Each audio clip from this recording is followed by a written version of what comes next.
Turns out racial resentment may be fueling climate denial, a new study suggests.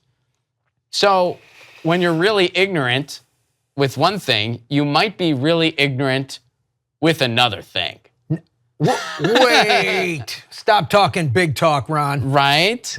It feels like maybe, I don't know if this study touches on it, but maybe that's by design, is to keep people uneducated and fighting with each other and misinformed so that they'll buy any sort of nonsense like climate change is a myth that was perpetuated by the oil lobby, and they capitalized on it when the first black president came into the White House. Connections. Let's go to the graphics. Researchers have thoroughly investigated the link between ideology and attitudes towards climate change.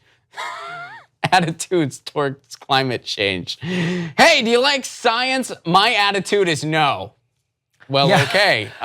Science just sounds like some big city liberal talk. Do you acknowledge science as a thing? No. Nope. That's my attitude. I have the right to that attitude. Let's go back to the graphic.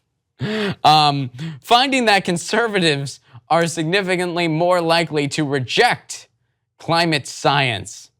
At least they're calling it rejection as opposed to belief. That was always a pet peeve of mine, where they say, like, some people don't believe in climate. You don't get to believe in that. Yeah. It's peer-reviewed, it's evidence-based, it's an evolving thesis. You get to believe or not believe in a God, in a supreme being, right? Because there's no evidence. It's a matter of faith. You can believe it or not believe it. You don't get to, well, I don't believe. Like, no, it's there. You can either acknowledge it or deny it, in which case you are a climate change denier. I finally got there. I don't know if I believe the sky's blue. I just have a hard time believing the sky is blue.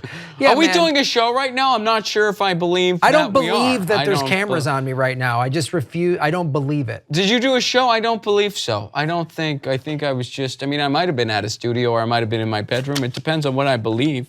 Let's go to number 2 here. After Barack Obama took office, white Americans were less likely to see climate change as a serious problem, according to a recent peer-reviewed paper published in the Journal of Environmental Politics. Let's keep going here. Researchers have thoroughly investigated the link between ideology and attitudes towards climate change, finding that conservatives are significantly more likely to reject it. While Democrats have grown more concerned about climate change, among Republicans, climate denial has become increasingly calcified. Separately, researchers have studied how racial resentment among white Americans has worsened economic anxiety and driven opposition to welfare, Medicaid, and other government initiatives. As it happens, white Americans are the largest beneficiaries of these programs. So more and more white Americans use their racial attitudes to help them decide positions on political questions. Barack Obama's rise to the presidency further strengthened the relationship between racial resentment and political attitudes. I don't deny that. I think this makes a compelling point, but what is missing here is, if I say this time and time again, if the Democratic Party were to go back to the way it was with FDR, which is the workers' people's party, and give people jobs and use a Green New Deal, right? And get people jobs addressing climate change, people would be willing to hear it.